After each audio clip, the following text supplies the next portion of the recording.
Hey, you guys. So the next section is the final lap of the relay, which is traveling and sharing the experience. And as we all know, the travel shopping journey doesn't end once a booking is made. Many travelers decide on activities only after arriving at their destination, and Google has also found that smartphone searches at hotels for terms like things to do near me increased by 30%.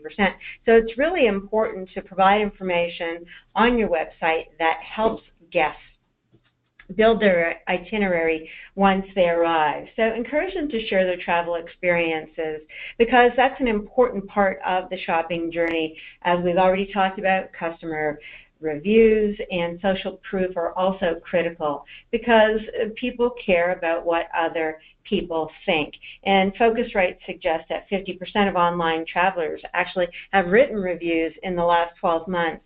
And I bet Ellis would tell us that that is increasing at a really rapid clip. So how can you encourage more glowing reviews of your property, and where should this social proof live to capture the attention of travel shoppers? So to answer that, I'm going to hand this over to Ed St. Ange from Flip2, and Ed's going to talk to us about this piece of the shopping journey. Ed?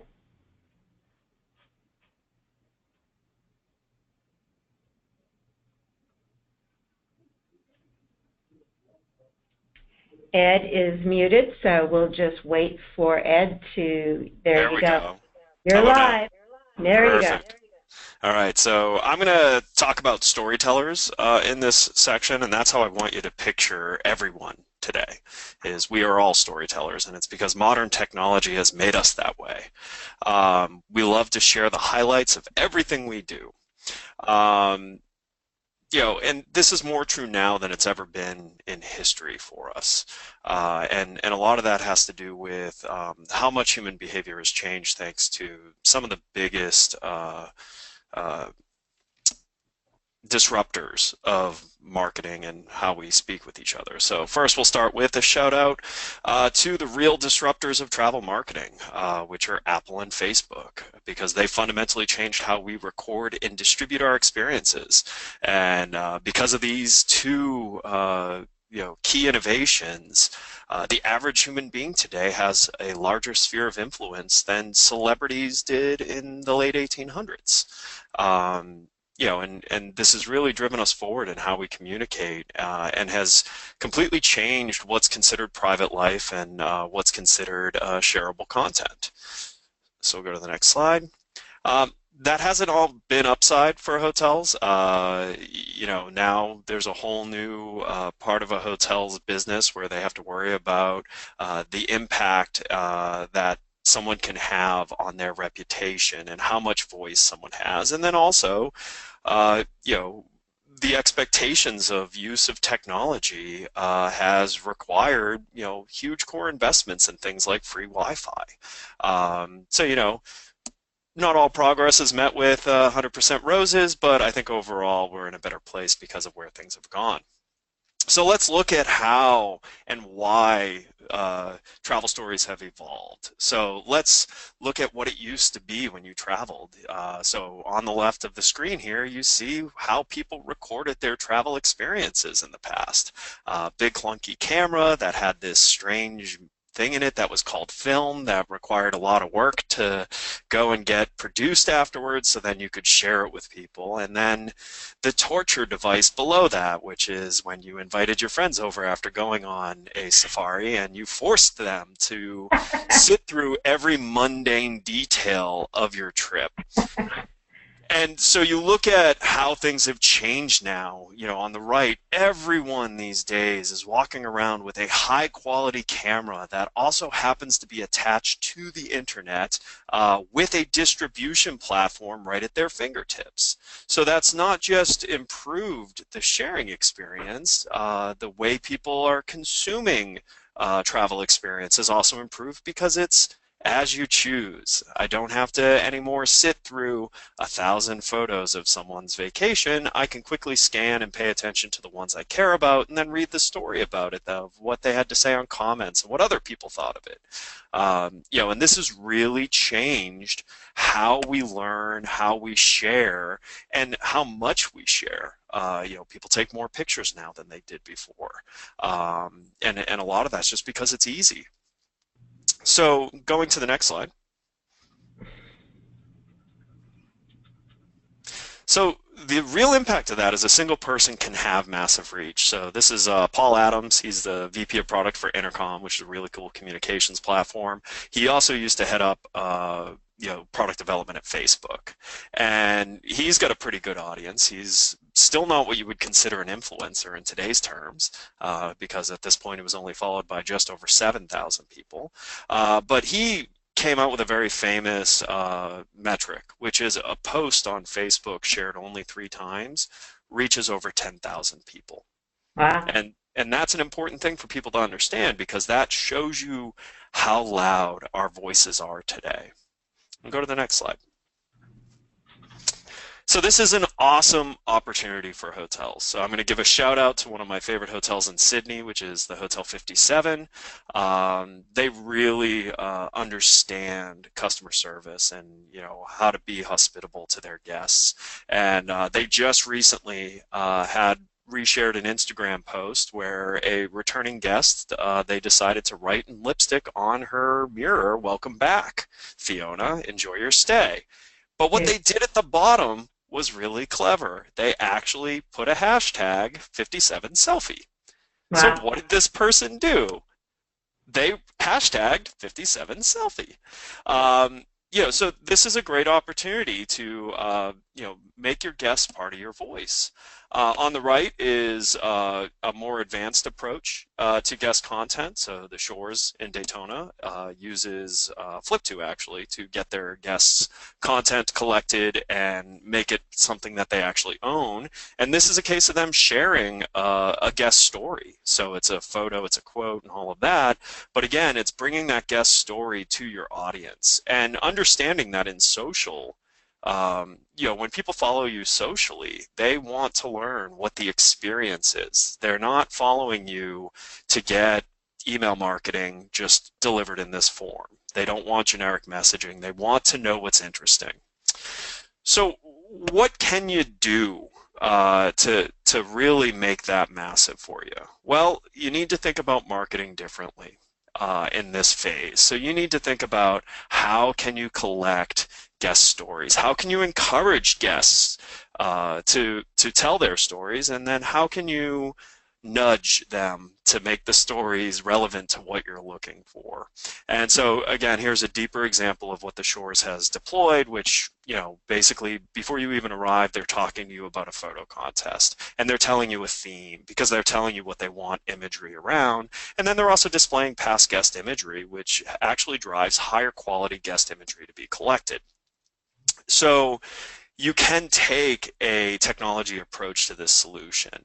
Let's go to the next slide. Another example of guest stories, is, again, it's photo heavy. It's mainly photo, very little text, but the text actually is an important piece because the photo is the content. The text, the quote, the story is actually the context. It actually makes it a standalone piece of content. Again, you can weave this in once you've collected it to all your forms of marketing. So you even saw earlier I talked about using it in advertising. This is using it on your site. You can use it in your email communications. You should be using it everywhere. And the reason to do all this, let's go to the next slide, is because when you get guests involved in your marketing, not just as giving you content, but also as storytellers, you get a dual-fold benefit. You get content to help you convert the audiences you've already collected, and then you also get introduced to new audiences. And when you look at the average size hotel, the amount of guests you see and the amount of reach they have, the numbers get big really quick. So using a case study that I used earlier, Caribe Royale, over 6 years, built a follower base of 12,222 people that like them on Facebook. So these are people that they can reach. What's interesting is when they started leveraging guest stories. Oh, let's go back. We're not going forward yet. When they started leveraging guest stories, their guest introduced them in a 3-month period to 375,000 friends and family.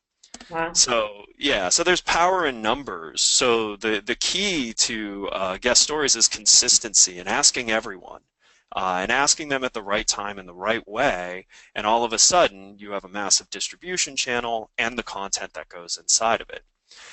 And we'll go to the next slide. And that's important because a hotel cannot compete with the big players in travel marketing, because just Expedia and Booking.com spend over $2.8 billion to reach people at time of transaction.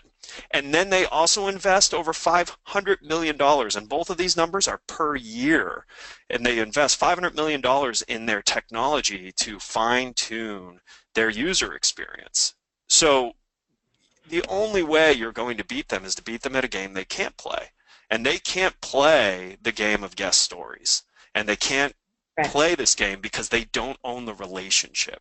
There is no connection. So this is how your David is going to slay Goliath. Go to the next slide. And that's what we're all about at Flip2. So that's why we always talk about it. You know, Ed, I think something, if you'll allow me, I'm going to reuse and reuse. One way to combat OTAs is to beat them on a level that they can't compete with, and that is with guest stories. That's profound and yet so simple, right? Well, and it's not just them, it's Airbnb too. Airbnb tries to use stories, but they're not using guest stories because they don't own that relationship. They're using stories of the people who own properties. Yeah.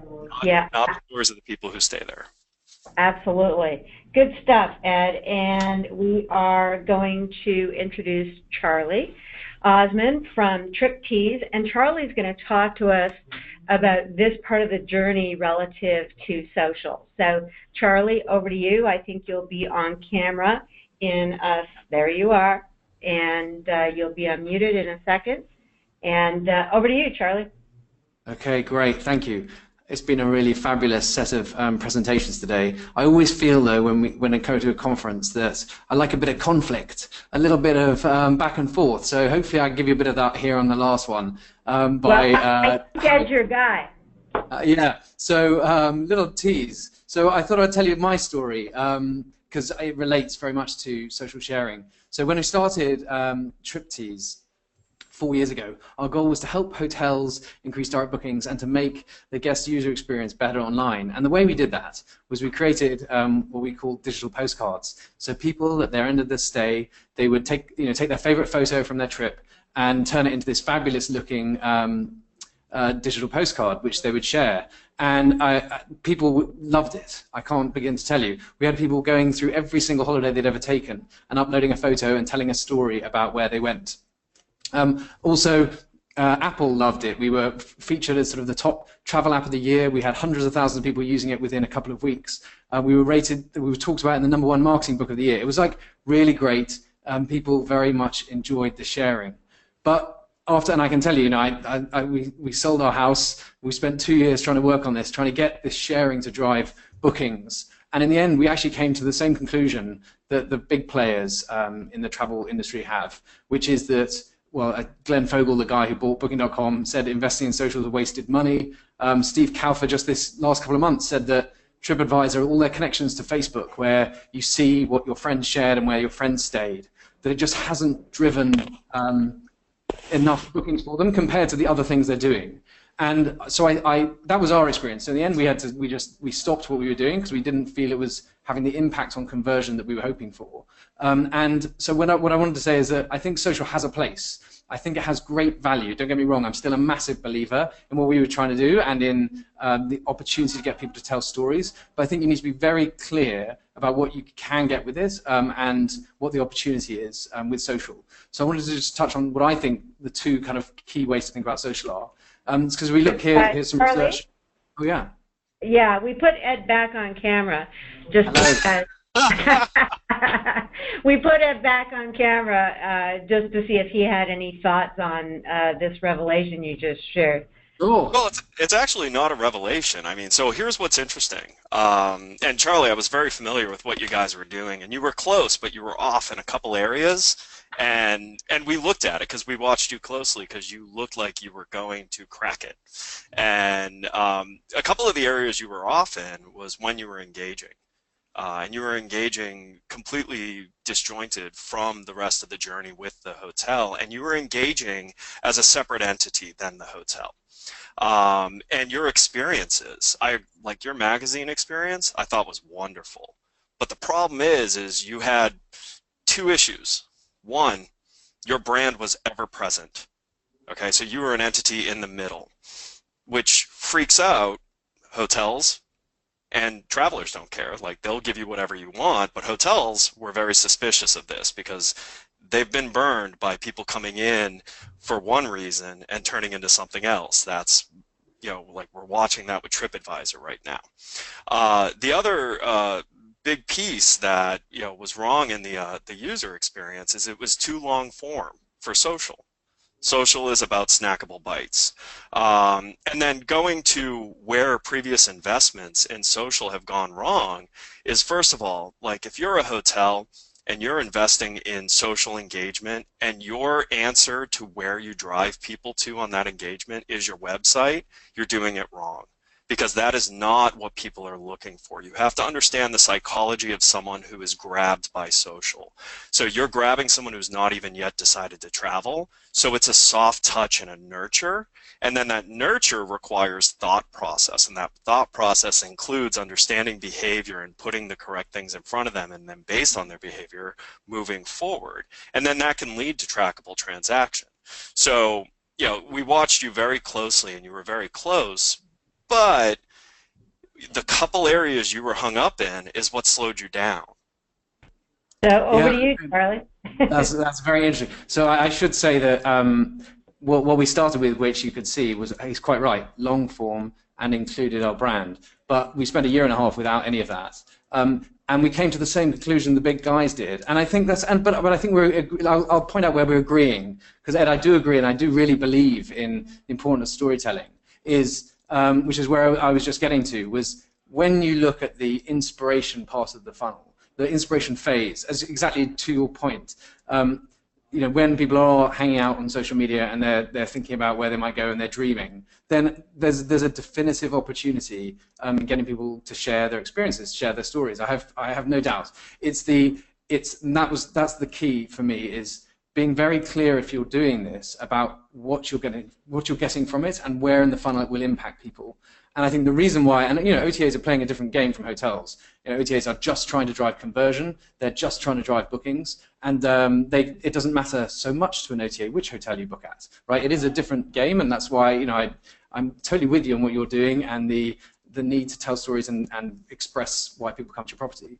But if you look at the awareness is a key opportunity for where social can work. One of the challenges with that is, if I go to Paris and I have a great time and I share a load of my experiences, I think it works best for hotels where my friends might also be going to Paris in the next 4 or 5 months. Because if they're not going for 2 years, then obviously it's very hard for them to remember what happened. So I think there's a key opportunity in inspiration. And when you think about social and its role to play further down the funnel, I think then it changes, which is, because in research and evaluation and the purchase decision, it has a much lower impact at that stage. But I think there's still an opportunity there.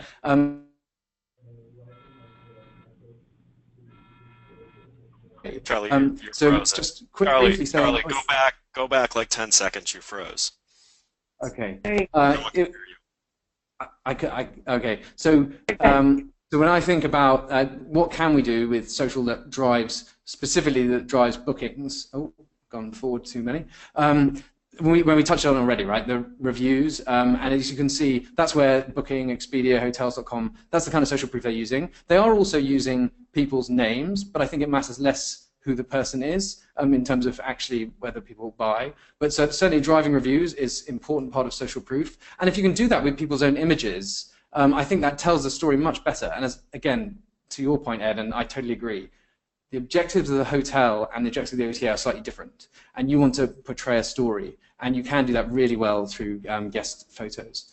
The final way that I think is worth thinking about with social is Facebook, for example, has very much reduced the extent to which people's feeds have content even from their own friends, right? The paid reach now on Facebook has gone up dramatically. And I think that Facebook is a fabulous platform for hotels for retargeting, which we heard about earlier, and also for custom audiences. So if you don't know about Facebook custom audiences, that's definitely my sort of top tip of the day. You can use the email list that you have as a property, and you can upload it to Facebook. Facebook will then identify, from the 5,000 names you've given me, here are another 50,000 people that you could target and advertise to. And I think that in terms of driving bookings, if that's the goal, then that's kind of the way that I would advocate using social. Which, by the way, anyway, driving bookings should be the goal of everything you do because it's your business. So always, everything you should do should have the ultimate goal of the activity I'm doing. How does it drive bookings? Well, but to be one of the things that I really like about Flip2 and what you're doing is that it's not just about driving bookings, right? It's also about making people be prepared to pay more money for this hotel because the experience looks better. So you can actually drive more profitability by driving up desire. And I think that that's a great way to use social. Yep. So, yeah. And also, the big important thing is even to your point of the Paris trip, one of the great things about social and about human behavior in general is we tend to associate with people that are similar to us. So if you understand that, you can actually use your guest who's telling you the story as a targeting opportunity, and you can actually speak to their friends and family the same way you'd speak to them. And that actually gives you the ability to drive higher conversion through that audience and get really targeted results from it. Absolutely. We are, because I'm loving this interaction, we're going to bring David, who I know is not shy, and Joey onto the screen, and we're going to just spend the next 5-8 minutes or so just rounding out the topic today, which is the last part of our presentation. So I think David is coming back on screen in a second. But a couple of questions. The first one's for Joey. And it's around virtual tours and video and pictures. So, Joey, how do you recommend a hotel use this medium in their marketing, in their online marketing? Yeah, well, I mentioned it a little bit in my presentation. I think both have a place on your website. Visual sell. It's a great way of conveying your story and what you offer to travel shoppers. I think shorter, snackable content, as we like to say, is key. People don't want to be sitting on watching 5, 8, 10-minute videos often. So I think if you can find, specifically in video, a creative sort of way of telling your story in shorter sort of video formats with your iPhone, right, or your Samsung, well, not the Galaxy 7 anymore, but you have a very powerful device in your hand that shoots great video, great photos. You need to leverage that. Unfortunately, I just learned during this conference that Twitter has shut down Vine, or is shutting down Vine, but that sort of short snippet of video content can be really powerful and give your hotel a unique way of telling your story. Great. Hey, David, you mentioned during your section talking about tailoring offers for mobile. Can you talk a little bit more about that? Sure. And I think, again, it's early days, so even just putting a basic rate in that says mobile 20% discount and putting, a keyword of book mobile so that they go through your website, they use their mobile phone or an app or hybrid, depending on how they engage with mobile. As long as you have an offer that is specific to a mobile traveler, that's the beginning of it. You can start adding more, where you can start adding in gas incentives or things if they're booking on the road, or work with AAA and some additional opportunities. I've seen billboards used where you can start hashtagging and using your mobile to Twitter and tweet, and that enables an engagement for a a property to promote a specific offer. So I think, limiting it with saying this is your offer, we're not there yet. Right now, it's more Jurassic Park, testing the fences to see what's really going to drive. I think Ed mentioned before A/B testing. That's really almost what Expedia built its practice on, was testing everywhere around the world to see what worked and what didn't. And fail fast was Mr. Kim's favorite line. So I think that's where my interest is that if you're not using the marketplace and the technologies that are available, you're going to be woefully behind when it actually picks up steam. And we're seeing it now in the conversion numbers that are starting to be presented. And whether you're working with an app or whether you're working with responsive design, you need to engage your mobile travelers. Thanks, David. And this question I'm throwing out to everybody, and it's come up probably half a dozen times during our event today. And it's around the notion of Twitter. Should a hotel use Twitter, not use Twitter? Do you have some advice or guidance for these hotel properties on how and when to use Twitter, or if they should at all? I jump in with one. I think Twitter is a great customer service channel. If you have guests who are asking questions there, you should be there to look after them. That's the one thing I would use it for. Otherwise, I think it's very easy to spend too much time that could be better spent elsewhere. Yeah, sorry, go ahead. I go back to what type of property are you and who's actually managing it. If it's the GM who's not only helping with housekeeping, helping with a bus check-in, and also managing the social media, the concern is if you're not responsive in a timely basis, you're going to miss. And that's even worse than actually trying to engage. So I think it's important that you have someone or a technology that enables that type of engagement. I tend to agree with Charlie in early days that it's a service and support or operational oriented solution. However, millennials standing in line or in queue, to be global, for a check-in in Vegas, they're tweeting how frustrated they are, and if you're not monitoring it, you might miss an opportunity to truly create a wow from an upset client. So I think there are ways to use it in a booking, check-in, operational perspective, but like I said, starting to test the fences with rates and promotions using it, Snapchat, Pinterest, all of these tools are valuable, but your booking engine and your own website are going to drive the greatest value in ROI. Yep. And, the data that we look at for Twitter, which is interesting, it's actually not a great platform for sharing ideas.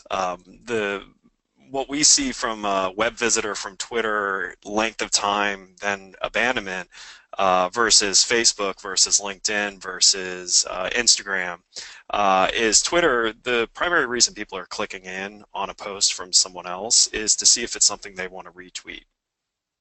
Not because they're actually interested in learning or being, seeing what the person is doing. It's actually because they just want to see if they're going to retweet it. And so we see that quite a bit, to the point where the amount of web volume that Twitter will drive is a large multiple against Facebook, but the amount of transaction producing visits is a tiny fraction. Which is, so you got to be careful when you look at statistical results from Twitter, because you may get excited at first. Wow, look at all these unique visits it's bringing us, but actually look what those unique visits do. And you quickly get to the bottom of the fact that it's going to create a lot of visits that don't lead to any form of transaction. But I agree, for customer service, it's great. Great. Thanks, you guys.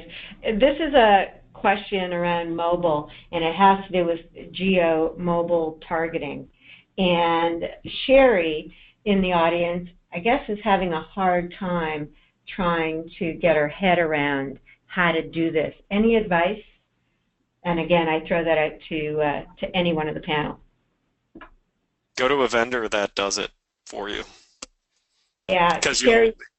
Even if you use them only for, a limited amount of time, you'll at least get some basic education on it, and you'll understand what its impact to your business is, and then you can decide if it's something that you'll do yourself, or if you'll continue working with vendors for it. Mm-hmm. A Excellent. simple effort is working with Google, and Google's mobile search right now is starting to really pick up. They're putting a lot of effort into it. So again, here's an entity that is going to test the waters, make sure it's okay. I would, as Ed is suggesting, start talking to them and learning what they've learned. And then you could start making decisions using someone else's efforts and research and development to drive your experience. Yeah, can I add, I'm not completely sure exactly what her purpose is. If the purpose is having a mobile-enabled website that for guests who are checked in, who are on property, they get a different experience, then hopefully their web vendor, whoever's built their website, can do that for them. If the purpose is, should we be giving different rates and different offers to people based on their location? If you wanted to dip your toe in the water, Hotel Tonight offer a really good way of doing that. So it's very easy to set up on their system. So that might be one way to test it. Great. Thanks, everyone. And this is one question, final question that I'll ask each of you. And this question is asked in every event I do in some form or another. And it has to do with, is there a difference in how you approach a high-end property versus a limited service property? Often I hear, gee, it's easy for Four Seasons to tell, tons of stories because look at the property that they're working with. But, I'm a very limited service hotel on, property on the side of the road. How do I think about that? So any guidance depending on the property type? Joey, you want to? Sure. I think, I think it is, there may be different means to get there. And maybe a luxury hotel or a high-end hotel has a bigger budget.